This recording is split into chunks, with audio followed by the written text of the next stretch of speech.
Hey everyone, I'm Nicole Hodges and I'm a wildlife ecologist with the Department of Wildlife, Fisheries and Parks. I'm also a board member of the Mississippi Bat Working Group. In this segment, I'll be discussing the natural roosting sites of bats and how they've adapted to using man-made structures over time. One of the native habitats of bats in Mississippi includes bottomland hardwood forests.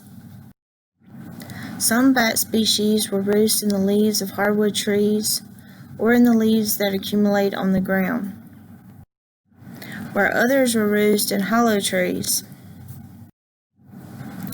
I participated in a study that was conducted at Knoxville National Wildlife Refuge, where we walked transects looking for cavity trees. These pictures show examples of the trees we surveyed. This tree didn't have an opening that was visible to us, but we found it by following a radio transmitter bat back to its roost.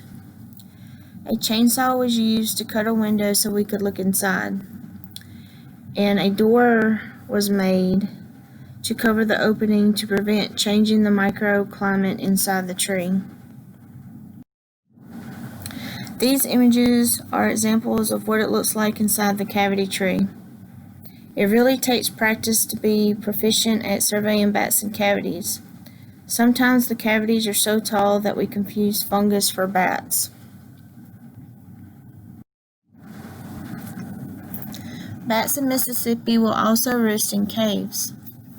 Our caves are not as big and extensive like those found in the Appalachian Mountains. We are able to walk through some caves while standing, but others are only navigable by crawling.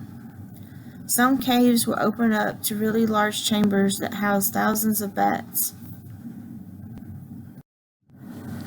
This is a historic image of what our bald cypress forest used to look like.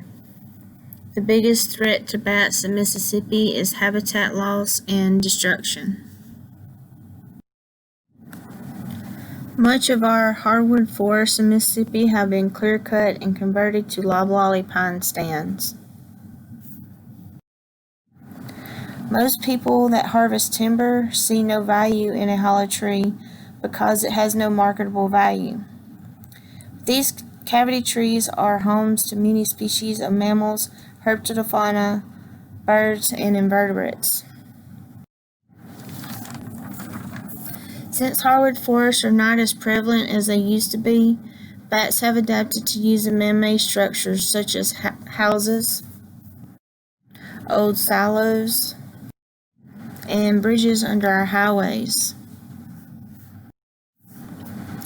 Whenever we survey bridges, we usually find bats roosting in these areas along these beams and in these debris deflectors. Depending on the time of year, we may see just a handful of bats or large numbers in maternity colonies. Bats also use concrete box culverts. Some culverts are small and short, where others are tall and just over a quarter-mile long. Members of the Mississippi Bat Working Group work together to survey the culverts across the state in order to monitor population trends of bats over time.